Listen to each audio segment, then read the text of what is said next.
விஜய்க்கு கடுமையான எதிர்ப்புகள் கூட்டணி கட்சி தரப்புல இருந்து அடுத்தடுத்து வந்துகிட்டே இருக்கு. கடந்த 24 மணி நேரத்துல தொடர்ச்சியா விசிக தலைவர் திருமாவர்களா இருக்கட்டும், இல்ல இடதுசாரிகளா இருக்கட்டும், தொடர்ச்சியா கடுமையான எதிர்ப்புகள் பதிவு பண்ணிட்டே இருக்கு. ஒரு பக்கம் நிறைய ஸ்டாலினே பதிவு பண்ணியிருக்கிறாரு. விஜயினுடைய அந்த சட்டமன்ற செயல் அப்படிங்கிறது ஒரு பேக் ஃபயர் ஆயிருச்சு அது. ம். அதான் இப்ப அவர் பேசுனத அவருடைய ரசிகர்களை தவிர வேற யாருமே விரும்பல. அந்த டோன் இருக்கு இல்லைங்களா? அவர் அதை தான் மாஸ் பண்றதா நினைச்சுக்கிட்டு சட்டமன்றத்துக்குள்ள பண்ணத அவருக்கு ஆதரவளித்த சக்திகளே இது என்ன இது இப்படி பண்ணிட்டு இருக்காங்க, நம்ம தப்பான இடத்துக்கு ஏதோ வந்துட்டோமோங்கிற இடத்துக்கு ஃபீல் பண்ண வச்சிருக்கு. இதுல ஆதரவு சக்திகளுக்கு உள்ள போறதுக்கு முன்னாடி இப்ப இந்த சம்பவம் சட்டமன்றத்துல நடக்குது. ஆல்மோஸ்ட் இது மதியம் ஒரு 12 1 மணிக்குள்ள இந்த எபிசோட் அப்படிங்கிறது முடியுது. அவர் விஜய் கையை வச்சு இப்படியெல்லாம் செஞ்சு பார்த்துட்டு அப்பாவை காணோம் அந்த குட்டி கதையெல்லாம் சொல்லி முடிச்சுட்டு, இது எனக்கு தெரிஞ்சு 1 or 2 ஹவர்ஸுக்குள்ளேயே இது ஒரு தப்பான செயலை செஞ்சுட்டோம் அப்படின்னு விஜய் நினைக்கிற அளவுக்கு பொதுத்தளத்துல எதிர்ப்பு வந்திருக்கணும் அப்படிங்கிறது என்னுடைய ஒரு பார்வையா இருக்கு. ஏன் அப்படின்னா, சட்டமன்றத்துல ஒரு அருமையான வாய்ப்பு பேசுறது. ஏன்னா எல்லாரும் லைவ் போட்டுட்டு இருக்காங்க. அந்த சட்டமன்றத்துல தாய்மாமன் சீர அறிவிச்சிருந்தாரு அப்படின்னா அது ஒரு மிகப்பெரிய ஒரு பூமா பேசப்பட்டிருந்திருக்கும். ஆமாமா, தாய்மாமன் தங்க மோதிரம் அப்படிங்கிறத அவர் ஆளுநர் அறிவிப்பிலே கொடுத்துருக்கலாம். அல்லது அவர் சட்டமன்றத்துல நீங்க எதுவுமே பேச மாட்டீங்கன்னு சொல்லும் போது எந்திரிச்சு தாய்மாமன் தங்க மோதிரத்தை அறிவிக்கிறேன்னு சொல்லியிருந்தா அது பெரிய ஃபயரா இருந்தா பயங்கரமா இருந்திருக்கும். இந்த செயல் தப்புன்னு உளவு பிரிவே எனக்கு தெரிஞ்ச தகவல் கொடுத்திருக்கும். சார், மீடியாக்களும் சரி, சோசியல் மீடியாக்களும் சரி, உங்களுடைய செயல்பாட்டை விரும்பல, யாருமே அதை பாசிட்டிவா பார்க்கல, it is a negative feedback அப்படின்னு இன்டெலிஜென்ஸ் ஒரு சில இன்ஃபர்மேஷன் கொடுத்திருக்கும். இன்னொரு விஷயத்தை பார்க்க வேண்டியிருக்கு. முன்னாள் முதலமைச்சர் ஸ்டாலின் அவருக்கு அவர் ஆட்சியில இருக்கும்போது இருந்த அந்த கிரேஸை விட அவர் கொளத்தூர்ல தோத்ததுக்கு அப்புறம் ஏற்பட்ட கிரேஸ் அப்படிங்கிறது அதிகம், பயங்கர அதிகம். அவர் கொளத்தூர்ல தோத்துட்டு கொளத்தூர் மக்களுக்கு நன்றி சொல்றதுக்காக அங்க போகும்போது அப்ப உருவான ஒரு சிம்பத்தி இருக்குல்ல, அந்த தொகுதிக்கு அவர் என்ன பண்ணல, அவர் ஏன் தோக்கடிச்சாங்க அப்படின்ற கேள்வி சென்னை முழுக்க மட்டும் இல்ல, தமிழ்நாடு முழுக்கவே அது கொளத்தூர்ல ஸ்டாலின் தோத்தது அப்படிங்கிறத யாருமே ஆரோக்கியமா பார்க்கல. அரசியல்ல கவனிக்கிற எல்லாருமே ஈவன் டிவிக்கே ஜெயிக்கணும்னு நினைச்சு டிவிக்கே ஓட்டு போட்டவங்களே கூட அவங்களே ரீல்ஸ் அன்னைக்கு பார்த்தோம்னா பயங்கர வைரல். ஸ்டாலின் கொளத்தூருக்கு போனப்ப நம்ம ஏதோ ஒரு தப்பு பண்றோம், தாவேக்காக தான் ஓட்டு போட்டோம், ஆனா ஸ்டாலின் சார் தோத்துக்க கூடாது அப்படிங்கிற ஸ்டேட்மெண்ட்டை இன்ஸ்டா இன்ஃப்ளூயன்சர்ஸே முன் வச்சாங்க. ஸோ அந்த மாதிரி ஸ்டாலின் தோத்தது அப்படிங்கிறது மக்கள் மத்தியில் ஒரு பெரிய சிம்பத்தியாகவும், அது ஸ்டாலினுக்கான ஒரு ஹிடன் வேவாகவும் அது இருக்கு மக்கள் மத்தியில். அது 2 விஷயம் நம்ம புரிஞ்சுக்க வேண்டியதாக இருக்குது. நீங்கள் சொல்கிறது ரொம்ப முக்கியமான ஒரு பாயிண்ட்டு. தொடர்ச்சியாக ஆதவர்ஜுனா ஒரு விஷயத்த சொன்னார். நாம் குளத்தூரில் ரொம்ப ஃபோக்கஸ் பண்ணிட்டோம், கொஞ்சம் சேப்பாக்கத்தில் ஃபோக்கஸ் பண்ணியிருந்துருக்கணும், நம்ம ஃபுல் எனர்ஜியும் குளத்தூரில் போட்டு முடிச்சுட்டுட்டோம் அப்படின்னு ஒரு தடவை சொன்னார். அதே போல் விஜய் அவர்கள் பேசும்போதும் நாம் கொஞ்ச நேரம் ஒரு 5 நிமிஷம் குளத்தூரில் பேசுனதுக்கு என்ன ஆச்சு அப்படிங்கிற மாதிரியான குளத்தூரை பற்றியே பேசினாங்க.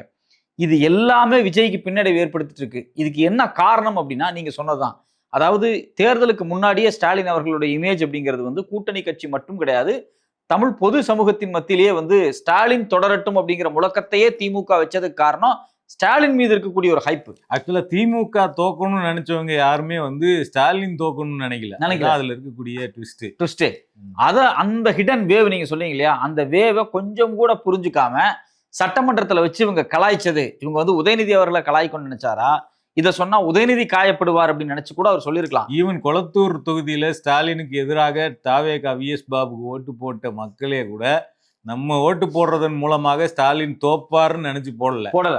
அதான் அந்த அன்னைக்கு உருவான அந்த ட்ரெண்ட்ல இருந்து நம்ம தெரிஞ்சுக்க வேண்டியது. அது தமிழ்நாடு முழுக்கவே இந்த ட்ரெண்ட் இருந்துச்சு. ஸோ அப்போ இது இந்த ஹிடன் வேவை விஜய் அவர்களை புரிஞ்சுக்கல, தாவேகாவும் புரிஞ்சுக்கல, யாருமே புரிஞ்சுக்கல. ஆனா சட்டமன்றத்தில் இப்படி பேசின உடனேயே அது உதயநிதி காயப்படுத்திடும், திமுக காரங்களை இன்சல்ட் பண்ணோம். அந்த வேவை ஆரம்பத்துல எனக்கு தெரிஞ்சு விஜய் கணிச்சிருக்கிறாப்புல. ஏன்னா அதனாலதான் யார் யாருக்கோ அவருடைய ரசிகர் மன்றத்துல இருந்தவங்கல இருந்து யார் யாருக்கோ அமைச்சர் பதவி கொடுத்தவர் விஎஸ் பாபுக்கு அமைச்சர் பதவி கொடுக்கல. ஆனா அதை கணிச்சிருந்தும் இருதலை கொல்லி எறும்புன்னு சொல்லுவாங்கல்ல, இருதலை கொல்லி எறும்பு அப்படிங்கிறது ஒரு விஷயம் இருக்கு. விஜய்க்கு என்ன சிக்கல் அப்படின்னா, இது மாதிரி பஞ்ச் டயலாக் விட்டா அவங்க ஆடியன்ஸுக்கு ஒரு பெரிய பூஸ்டா இருக்கும். ஆனா இது மாதிரி பஞ்ச் டயலாக் விட்டா மக்களுக்கு எரிச்சலா இருக்கும். இல்ல, அது உங்க மேல சிம்பத்தி இருக்கிற வரைக்கும் தான் நீங்க பஞ்ச் டயலாக் பேசுறத மக்கள் கவனிப்பாங்க. நீங்க ஏற்கனவே சிம்பத்தி இருக்கிற ஒரு ஆளை நீங்க டீஸ் பண்ணீங்க அப்படின்னா அது ஹராஸ்மெண்டா மாறிடும். அதான் வேக்கு இப்போ விஜயனுடைய நிலைப்பாடு என்ன அப்படின்னா, இப்படி ஏதாவது பேசி இதை இப்படி பண்ணி இப்போ நேற்று கூட அப்படிலாம் பண்றாரு. இப்படியெல்லாம் ஒரு சினிமாத்தனம் பண்ணினா தான் அவங்க டீம் அவங்களுக்கு ஃபயர் விடுவாங்க. தாவேகா ஓட்டர்ஸும் சரி, விஜய் ரசிகர்களும் சரி. இப்படி செஞ்சா தான் ரசிகர்களை சாட்டிஸ்ஃபை பண்ணலாம். ஆனா இப்படி செஞ்சா ஒரு பெரும் தொகுதியான மக்கள் டிஸாட்டிஸ்ஃபை ஆவாங்க. இப்போ விஜய் இப்படி செய்யலாமா அப்படி செய்யலாமா அப்படின்னு முடிச்சுட்டு இருக்காரு. இப்போ நீங்க சட்டமன்றத்தில் எந்திரிச்சு வழக்கம் போல எழுதி கொடுத்ததை ரொம்ப டீசெண்டா ஒரு வாசிருந்தாருன்னு வச்சுங்களேன், எதிர்கட்சிகள் இருக்கக்கூடிய வரவேற்றிருப்பாங்க, கூட்டணி கட்சிகள் வரவேற்றிருப்பாங்க, மக்களும் விஜய் திட்டங்கள் அறிவிச்சாருப்பா, நல்லா பேசினாருப்பா அப்படின்னு சொல்லி விட்டுருப்பாங்க. ஆனா அவங்க ரசிகர்களுக்கு தீனி போடணும்ல, இன்னைக்கு 10 ஷார்ட்ஸுக்கு மெட்டீரியல் வேணும்ல, அந்த 10 ஷார்ட்ஸை மனசுல வச்சுட்டு எழுதுனதை அவர் படிச்சாரு. அது அவங்க ஆடியன்ஸுக்கு சாட்டிஸ்ஃபை ஆகி ஒரு பெரும் தொகையான மக்களுக்கும் சரி கூட்டணி கட்சிகளுக்கும் அதிருப்தி ஆயிடுச்சு. அந்த அதிருப்தியினுடைய விளைவை எப்படியாவது மறைக்கணும், அந்த கோல்டன் டைம் சொல்லுவாங்க. அவர் பேசவே மாட்டாரு, அவருக்கு பேச தெரியாது, அவர் ஒரு என்ன சொல்றது, நாலேஜே இல்லாத ஒரு முதல்வர் நமக்கு வந்துட்டாரு அப்படின்னு எதிர்கட்சிகள்லாம் விமர்சனம் பண்றதை பார்க்கும்போது அந்த விமர்சனத்தை உடைக்க வேண்டிய தேவை விஜய்க்கு ஏற்படுது. அதனாலதான் அவர் கொஞ்சம் அவர் எழுதிட்டு வந்ததை தவிர்த்துட்டு கொஞ்சம் டைலாகா ப்ரிப்பேர் பண்ணிட்டு தொடமாட்டேன், தொட்டவங்களையும் விடமாட்டேன், இது வரைக்கும் தொட்டவங்களையும் விடமாட்டேன் அப்படின்னு வரிசையா பஞ்சு டைலாக்லாம் பேசினது. அதுக்கு அப்ப என்னன்னா, என்ன நீங்க இப்படிலாம் இடம் போடாதீங்க அப்படிங்கிறத அவர் காட்டணும்னு நினைக்கிறாரு. அவர் என்ன நினைக்கிறாரு அப்படின்னா, நான் எக்ஸ்டெம்பரியா நான் பேசுவேன், ஓவர் டோஸ் ஆயிடுச்சு, எக்ஸ்டெம்பரியா நான் பேசுவேன். இதை விஜய் ரசிகர்கள் விரும்புவாங்க, ஆனா காமன் ஆடியன்ஸ் விரும்ப மாட்டாங்க, பொதுமக்கள் விரும்ப மாட்டாங்க, கூட்டணி கட்சிகள் விரும்ப மாட்டாங்க, அரசியலை உற்று நோக்கக்கூடியவர்கள் விரும்ப மாட்டாங்க. போட்ட யாருமே நீங்க மாசான ஆளுங்கிறதுக்காக போடல. அதை முதல்ல விஜய் புரிஞ்சுக்கணும். நீங்க இப்படி பஞ்சு டயலாக் பேசுனா ஓட்டு வரும்னு நினைக்கிறீங்களா, அதுக்காகலாம் உங்களுக்கு யாரும் ஓட்டு போடல, அதை விஜய் நினைக்கணும். அது தெரியல. இங்க மாற்றம் வேணும்னு எதிர்பார்த்தவங்களும் உங்க மேல ஏதோ ஒரு பாவம் அப்படின்னு ஒரு சிம்பத்தி ஏதோ ஒரு வகையில உங்க மேல கிரியேட் ஆனதன் விளைவுதான் உங்க ரசிகர்கள். நீங்க ஒரு 20 லட்சம் பேர் ரசிகர்கள் வச்சிருக்கீங்க, 30 லட்சம் பேர் ரசிகர்கள் வச்சிருக்கீங்க அப்படின்னா அவங்க ஒருத்தர் 5 பேரையோ 10 பேரையோ கேன்வாஸ் பண்ணி ஓட்டு வாங்கியிருக்கிறாங்க. அதுதான் யதார்த்தமான ஒரு உண்மை. அது ஒரு ஸ்ட்ராட்டஜி. இல்ல இன்னொன்னு, திமுக அதிமுக 2 பேருமே எவ்வளவு நாள் மாறி மாறி வருவாங்க அப்படிங்கிற வர்றதுல இவர் பாப்புலரான ஆளு, இவருக்கு தான் ஒரு வாய்ப்பு கொடுத்து பாப்போமே அப்படின்னு ஓட்டு போட்டவங்க அதிகம். மற்றபடி இந்த மாசு இந்த பஞ்சு டயலாக் எல்லாம் ரசிக்கக்கூடிய இடத்துல எல்லாம் எல்லாருமே எல்லாம் இல்ல, ரசிகர்கள் மட்டும்தான் இருப்பாங்க.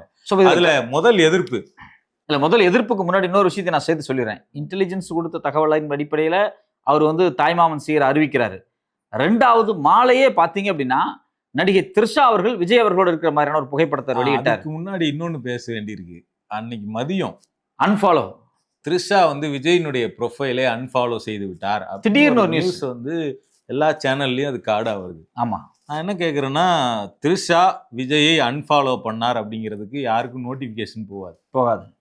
அப்படி த்ரிஷா விஜயை அன்ஃபாலோ பண்றாங்கன்னா அது த்ரிஷாவுக்கு மட்டும்தான் தெரியும். அவங்க அன்ஃபாலோ பண்ணியிருக்கிறாங்க அப்படிங்கிறது வேற யாருக்கும் தெரியாது. அப்போ இந்த நியூஸ் சேனலுக்கு எப்படி த்ரிஷா விஜய் அன்ஃபாலோ பண்ணாங்கிறது தெரிஞ்சுது. உடனே அது நியூஸ் ஆக்கப்பட்டுச்சு. அது எப்படி நியூஸ் ஆக்கப்பட்டுச்சு அப்படின்னா, அப்போ ஒன்று த்ரிஷாவே சொல்லியிருக்கணும், இல்லை த்ரிஷா கூட இருக்கிறவங்க சொல்லியிருக்கணும், அல்லது தாவேகா நிர்வாகிகள் யாராவது நியூஸ் சேனலுக்கு தகவல் கொடுத்துருக்கணும். த்ரிஷா இதை செய்திருக்கிறார். அந்த க்ளோஸ் சர்க்கிள்ல இருந்து அந்த தகவல் வராம ஒரு சாதாரணமா யாரோ ஒருத்தவங்க பார்த்து கண்டுபிடிச்சு அந்த நியூஸ் வந்திருக்கிறதுக்கான வாய்ப்பெல்லாம் பெருசா இல்ல. என்னை பொறுத்த வரைக்கும் நான் இதை எப்படி ஃபீல் பண்றேன் அப்படின்னா, அந்த ரூட் ஜெகதீஷ் அப்படின்னு ஒருத்தர் கூட இருக்காரு இல்லையா, அவருக்கு வேற இன்னைக்கு தனி செயலாளரா நிரூபிச்சிருக்காங்க இல்லையா, முன்னாடியே நியமிச்சிருக்காங்க. ஆமா, அப்பனா அந்த ரத்தன் பண்டிட் நியமிச்சாங்க இல்லைங்களா, அப்பவே அவரையும் நியமிச்சிருக்கிறாங்க. ஆனா அவரை நியமிச்ச செய்தியே வெளியே வரல, ரகசியமா வச்சிருந்து இப்பதான் அந்த செய்தியை மீடியா கொடுக்குறாங்க. 2 நாளைக்கு முன்னாடி தான் சொல்றாங்க. இந்த ரூட் ஜெகதீஷ் அவர் ஒரு மீடியா கோஆர்டினேட்டர் தான். விஜயனுடைய இமேஜை அப்படியே பில்ட் பண்ணி பாதுகாக்கக்கூடிய ஒரு மீடியா கோஆர்டினேட்டர். Brand strategy. இப்போ நீங்க பேசுனது சட்டமன்றத்தில் பேசுனது ஒர்க் அவுட் ஆகல அப்படிங்கிறதுனால உடனே த்ரிஷா இப்படி ஒரு ட்விட் போடணும். கொஞ்ச நேரம் கழிச்சு அது என்னாச்சுன்னா, இந்த ட்விட் பெரிய பேசு பொருளா மாறல.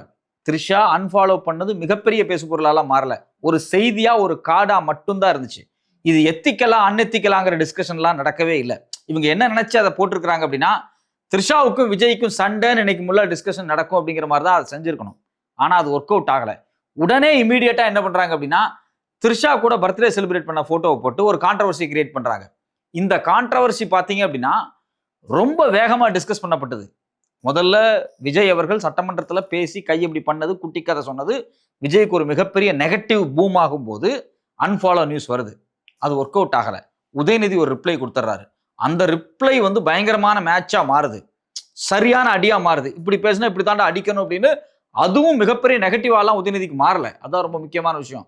முக்கியமான சில பேர் பேசினாங்களே தவிர ஒரு நியூஸ் பேலன்ஸா தான் அது போயிட்டு இருக்கு. நியூஸ் பேலன்ஸா போயிட்டு இருக்கக்கூடிய இந்த நேரத்துல டக்குன்னு பாத்தீங்க அப்படின்னா த்ரிஷா கூட இருக்கக்கூடிய புகைப்பட வெளியே வருது. திட்டமிட்டு செய்யப்பட்டதா அப்படிங்கிற கேள்வி இருக்கு. 100% இருக்கு. இது வந்து விஜய் சட்டமன்றத்தில் அவருடைய பிஹேவியர்ல ஏற்பட்ட நெகட்டிவ் இமேஜை சமன் செய்வதற்காக, நியூஸை டைவர்ட் பண்றதுக்காக திட்டமிட்டு இந்த ஜெகதீஷோட டீம் பண்ணக்கூடிய வேலையா அப்படிங்கிற கேள்வி. இதெல்லாம் பண்றதுக்கு பின்னாடி இன்னொரு முதல் எதிர்ப்பு யார்கிட்ட இருந்து வந்தது அப்படின்னா, விஜயினுடைய பேச்சுக்கு வந்து ஆதவ அர்ஜுனா வந்து தன்னோட ஆசான், இவர் தான் எங்களோட ஆசான்னு சொல்லிட்டு இருந்தார் இல்லைங்களா திருமாவளவன் அவர்கள், அவர் தான் வந்து முதல்ல விஜயினுடைய பேச்சுக்கு எதிர்ப்பு பதிவு பண்றாரு. எனக்கு தெரிஞ்சு கூட்டணி ஆரம்பிச்சதுக்கு பிறகு இதான் முதல் தடவை எதிர்க்கிறாருன்னு நினைக்கிறேன். இதுக்கு முன்னாடி எதிர்த்து இல்லை. ரொம்ப அந்த எதிர்ப்பு வந்து ரொம்ப முக்கியமானதா பார்க்கப்படுது.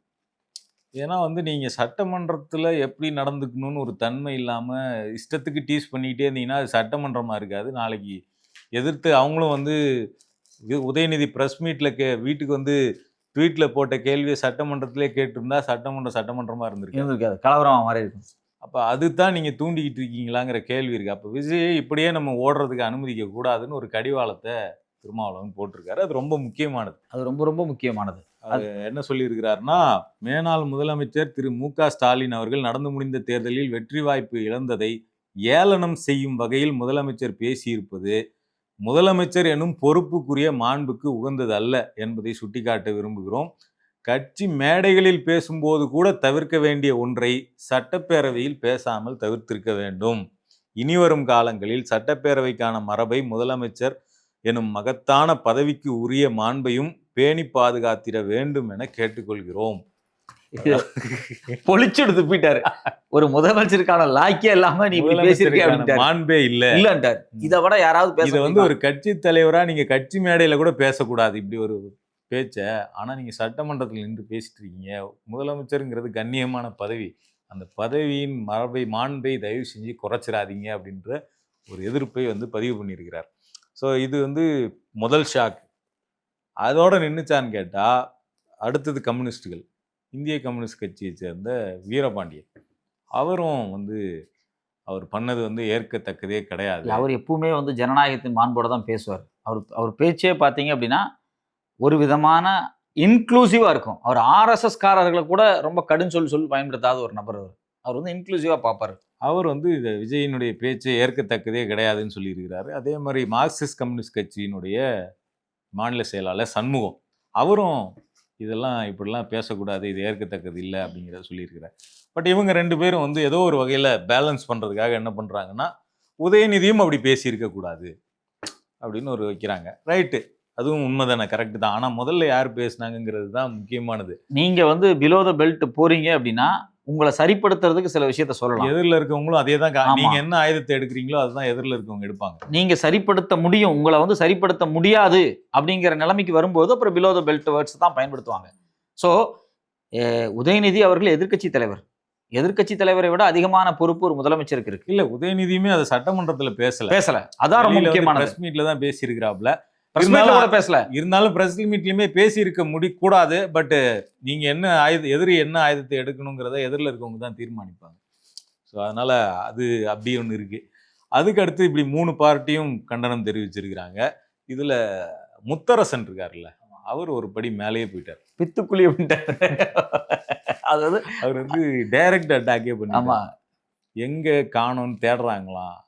என்ன இது ஒரு பித்துக்குழித்தனமா, வைத்தியாரவழித்தனம் அப்படிம்பாங்க. அதாவது திருவாரூர் சைடுல சவுத்து கீழ்த்தஞ்சை பகுதியில் பயன்படுத்தக்கூடிய ஒரு வார்த்தை பைத்தியம் அப்படிங்கறத அப்படி சொல்லுவாங்க. அந்த வார்த்தையை பயன்படுத்துவாங்க. அவர் அந்த கோவத்துல சொல்லிட்டாரு, அந்த வார்த்தையை சொல்லிவிட்டாரு. அந்த மாதிரி ஒரு டைரக்ட் அட்டாக்கே பண்ணிட்டாரு. அது மட்டும் இல்லாம ஒரு தாவேகா கூட்டணிக்குள்ள கம்யூனிஸ்டுகள் இருக்கிறதையுமே ஒரு சுய விமர்சனமாக அங்க அவர் ஒரு குட்டி கதை சொல்லி குட்டி கதை சொல்லிட்டாரு. அதாவது குட்டி கதைன்னு சொல்லிட்டு ஆடுகள் மேய்ஞ்சிக்கிட்டு இருக்கு. அதில் வந்து அவங்க ஒரு கரையில் மேய்ஞ்சிட்டு இருக்கும்போது இன்னொரு கரையை பார்க்குறாங்க. அங்கே அப்படியே பச்சை பசேல்னு இருக்குது சொல்லிட்டு அங்கே போயிடலாம், நம்ம அங்கே நல்லா பச்சை பசேல்னு இருக்குதுன்னு அந்த கரைக்கு போயிட்டு அங்கேருந்து பார்த்தா அங்கே போனால் ஒன்றுமே இல்லை. ஐயோ, ஏற்கனவே இருந்த இடமே பரவாயில்ல போலயே, நம்ம இங்கே வந்து மாட்டிக்கிட்டோமேன்னு சொல்லிட்டு யாரோ ஆடுகள் முழிச்சிட்டு இருக்காங்க. அதில் முத்தரசன் சொன்ன வார்த்தை எனக்கு ரொம்ப முக்கியமான ஒரு வார்த்தையாக நான் பார்க்குறேன்.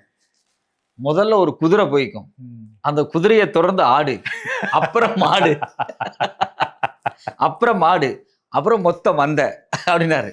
அவர் வந்து இது ஒரு குதிரை பேரம் அப்படிங்கிறத வந்து, இது ஒரு குதிரை பேரம் அங்க நடக்குது அப்படிங்கிறத ஒரு சிம்பாலிக்கான ஒரு வார்த்தையில சொல்றாரு. அவர் வந்து கம்யூனிஸ்டுகளையோ விசிகாவே சொல்லல. ஒரு குதிரை பேரம் நடக்குது அப்படிங்கிறத முதல்ல அவர் என்ன சொல்றாரு அப்படின்னா, இல்ல இன்னொன்னு அவர் அவர் அவர் சொல்ற கதையில இருந்து நம்ம புரிஞ்சுக்க வேண்டியது, நம்ம இருந்த இடம் நல்லா இருந்தது. நம்ம தேவையில்லாம வேற எதுக்கோ ஆசைப்பட்டு எதிரில வேற இடத்த போய் மாட்டிக்கிட்டோம். உடனே திரும்பி வர முடியாது. உடனே திரும்பி வர முடியாது. யாருன்னு சொல்லாம சொல்லியிருக்கிறார். ஆமா. அவர் சொன்ன மாதிரி யாரோ ஒரு அப்பா, யாரோ ஒரு பெரியவர்னு சொன்ன மாதிரி, இவர் யாரோ ஆடுகள், யாரோ மாடு. அதுல இன்னொரு விஷயத்த வேற முத்தரசன் சொன்னாரு. ரொம்ப அழகான விஷயம்.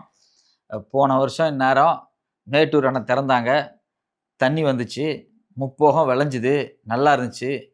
இந்த வருஷம் மேட்டூர் அணையும் திறக்கல, தண்ணியும் வரல, ஒரு போகம் இந்த தடவை ஒரு போகம் விளைச்சல் கிடைக்குமான்னு தெரியல, எனக்கு அதிர்ஷ்டத்தின் மேல நம்பிக்கை இல்லை அப்படிங்கிறாரு. அப்ப என்ன சொல்ல வர்றாரு அப்படின்னா, விஜய் வந்த உடனே தண்ணி கூட கிடைக்க மாட்டேங்குது, விஜய் அதிர்ஷ்டம் இல்லாத நபர் அப்படின்னு சொல்லாம சொல்றதுக்கு ஒரு முயற்சி அவர் பண்றாரு. ஒரு மேடை பேச்சுக்காக பேசுறது. அதை தவிர்த்துட்டு அவர் சொல்லியிருக்கக்கூடிய கருத்து வந்து அரசியல்ல ரொம்ப முக்கியமானதா பார்க்க வேண்டியது. தாவேகா கூட்டணிக்கு போனதை வந்து ஏதோ ஒரு வகையில ஒரு நம்ம தவறு பண்ணிட்டோம் அப்படிங்கிறத முத்தரசன் வந்து கூட்டணி கட்சிகளுக்கு உணர்த்துற வகையில தான் அந்த குட்டி ஸ்டோரியை சொல்லியிருக்கிறாருன்னு தான் பார்க்க வேண்டியிருக்கு. இதுல குறிப்பா இன்னொரு விஷயம் இருக்கு விவேக்கு. விஜய் வந்து முன்னாள் முதலமைச்சர் மு க ஸ்டாலினை பார்த்து இப்படி செஞ்ச செயல் அப்படிங்கிறது வந்து திமுக தொண்டர்கள் இருப்பாங்கல்ல, திமுகவினுடைய கோரான தொண்டர்கள் இருப்பாங்க, திமுகவில் கொஞ்சம் ஆசோலேஷனான தொண்டர்கள், அவங்க வேலை செய்யக்கூடிய ஆட்கள், இரண்டாம் கட்ட சிந்தனை உள்ள ஆட்கள், வேற ஏதாவது கட்சிக்கு போயிடலாமா நினைக்கிற ஆட்கள், தாவேக்காவுக்கே போகலான்னு நினைக்கக்கூடிய ஆட்கள், இவங்களுக்கு எல்லாத்துக்கும் ரொம்ப கடுப்பாயிடுச்சு. கட்சி வந்து திரும்பவும் வந்து உறுதிப்படுது, தலைவரே அப்படி பேசிட்டா அப்படி அது எப்படி பேசலாம் அப்படிங்கிற ஒரு உணர்வு இருக்குல்ல, அந்த அந்த எதிர்ப்பு உணர்வை வளர்க்கிறது இருக்குல்ல.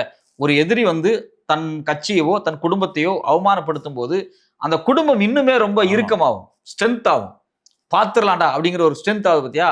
அது வந்து விஜய்க்கு ஒரு மிகப்பெரிய நெகட்டிவ். நான் எப்படி சொல்றேன் அப்படின்னா, நீங்க நாளைக்கு இதே திமுகவோட தான் நீங்க போட்டி போடணும்.